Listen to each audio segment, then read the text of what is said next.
Hello, everyone, and welcome to English Pod. My name is Marco. My name is Catherine, and today we're talking about something that is, well, not so fun when it happens. That's right. Today we're going to talk about those situations where people are trying to take advantage of us. All right, they're lying to us so they can take our money. Let's take a listen to today's dialogue, and when we come back in a moment, we'll be talking about some of these words and phrases that you're about to hear.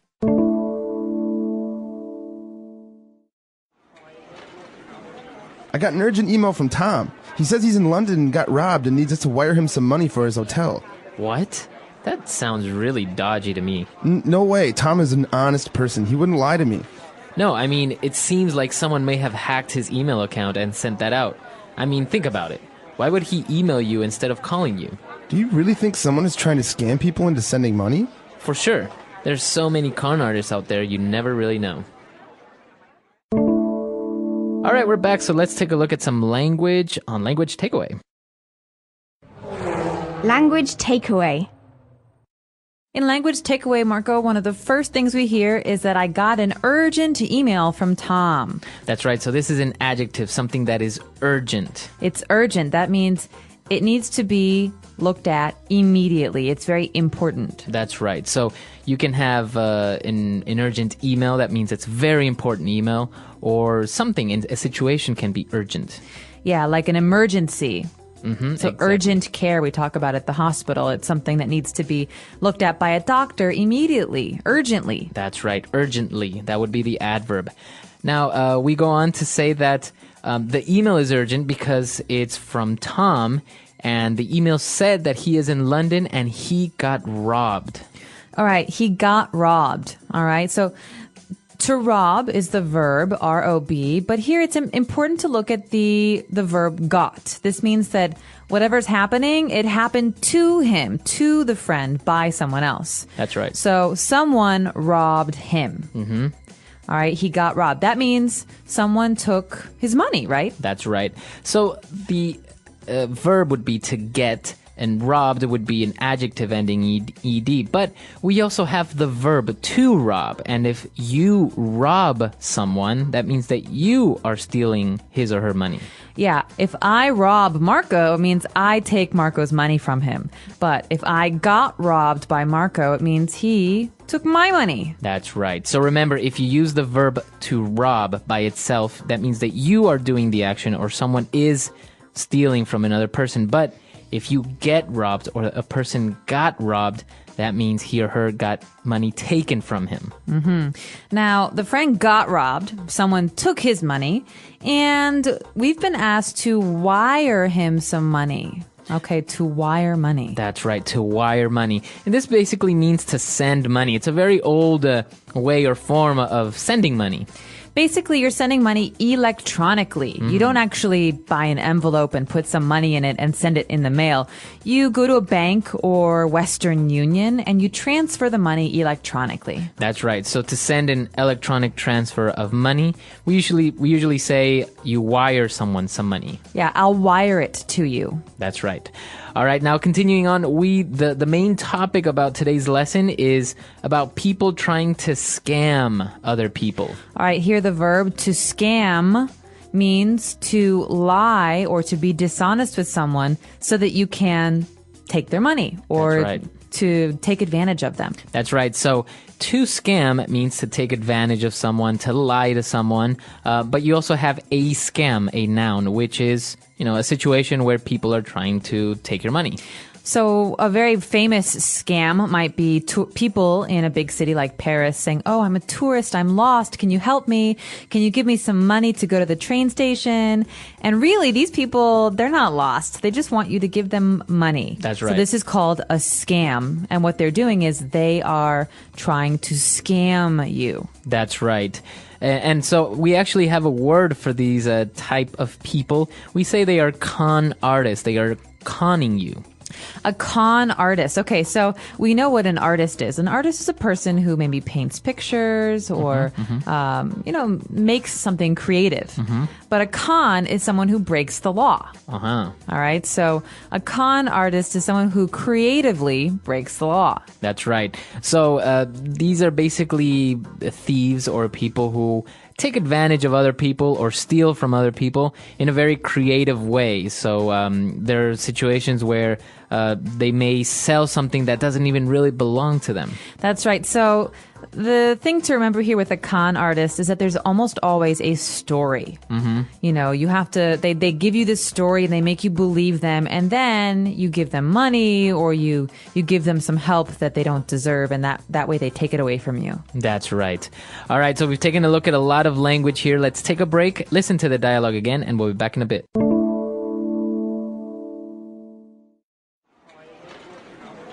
I got an urgent email from Tom. He says he's in London and got robbed and needs us to wire him some money for his hotel. What? That sounds really dodgy to me. No way. Tom is an honest person. He wouldn't lie to me. No, I mean, it seems like someone may have hacked his email account and sent that out. I mean, think about it. Why would he email you instead of calling you? Do you really think someone is trying to scam people into sending money? For sure. There's so many con artists out there, you never really know. All right, we're back. Let's take a look at 4 key phrases on Fluency Builder. Fluency Builder. So we've got 2 friends who are talking. One friend says that they got an urgent email from Tom, and the other says, wow, that sounds really dodgy to me. That's right. So if something sounds dodgy or something is dodgy, it means it doesn't really sound believable or correct or legal. That's right. So maybe I can't trust it. Right. Something is dodgy if it doesn't sound like something I would want to trust. And right. I think you can say it about a situation. Mm-hmm. So this robbery, it sounds quite dodgy. Mm-hmm. You can also say it about food, right? Right. This food is looks kind of dodgy. It means it doesn't really look safe. Yeah, maybe I'll be sick if I eat it. So it's quite dodgy looking. Right. Or even a person can look dodgy. So maybe that person is not really someone you want to trust. A con artist doesn't always look dodgy, but if a person looks dodgy and they ask you for money, probably shouldn't give them any money. Exactly. All right, so that's dodgy. Now, the person answers by saying, no way. You know, Tom is an honest person. He wouldn't lie to me. He's not dodgy. No way. Right. Now, this is a really popular thing to say, and it means basically, that's not possible. I don't agree with you. I disagree. Mm-hmm. And it's pretty forceful, actually. Right. You're expressing your opinion. So if I say, the Chicago White Sox are the best baseball team in the world. No way. No, you're wrong. I think the Yankees are the best baseball team. We could go back and forth. No way. Right, exactly. But basically, you're disagreeing. That's right. Now, the situation evolves around the fact that someone may have hacked Tom's email account and send out that email. All right, so the phrase here would be to hack an account or to hack a website. Mm-hmm. It's important to remember that the verb to hack is pretty recent. We talk mostly about computers and the internet when we talk about hacking. Right. And it means to gain access, all right, to go into somebody's account without permission. Right. Like, so maybe illegally or like you said, without permission. So if your email account gets hacked, it means someone else accessed it without your permission or illegally. So when someone has access to your account, they hack it. Usually they send out an email with your name. So your friends think it's you, but really it's someone who is maybe a con artist or someone who's not trustworthy. That's right. That's exactly right. So that's the word to hack, or maybe the noun, the person that hacks is called a hacker. Now, moving on to our last phrase. When we agree with someone forcefully, like we said, no way, was to disagree. When we do agree, we say for sure. That's right. So this is basically the opposite. Mm-hmm. In this situation, we were thinking, well, do you really think someone is trying to hack his account? Mm-hmm. The answer was, for sure. That means definitely, absolutely. That's right. So, for sure, it's another way of agreeing, strongly agreeing with someone or with what someone said. Mm-hmm. For sure. For sure. All right, so that's all we have for today. Let's listen to the dialogue one last time.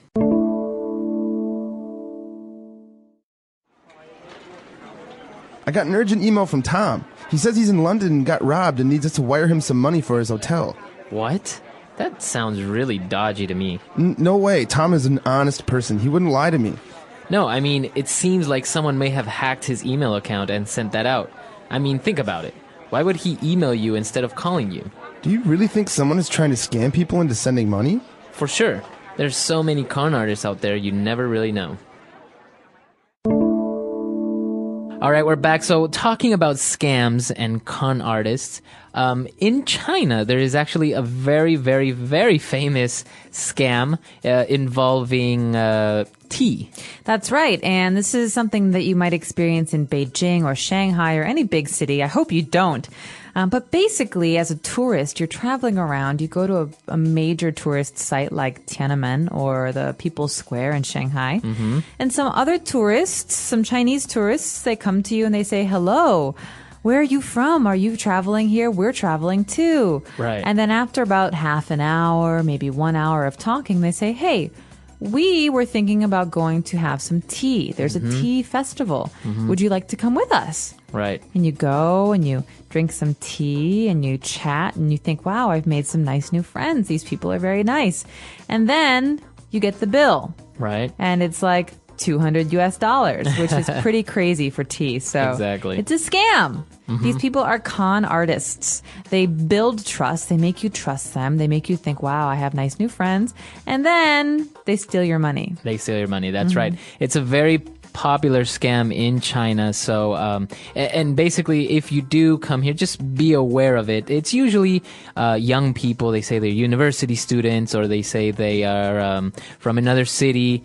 And like you say, they build trust. They invite you to have tea, and you think, well, why not? You know, to learn more about the culture, to learn more about the country you're visiting, and they turn out to try to scam you. That's right. And another popular one is the artists. I'm a local artist. I would like to show you my newest work. And then they take you, and the work is very expensive, and they make you buy it.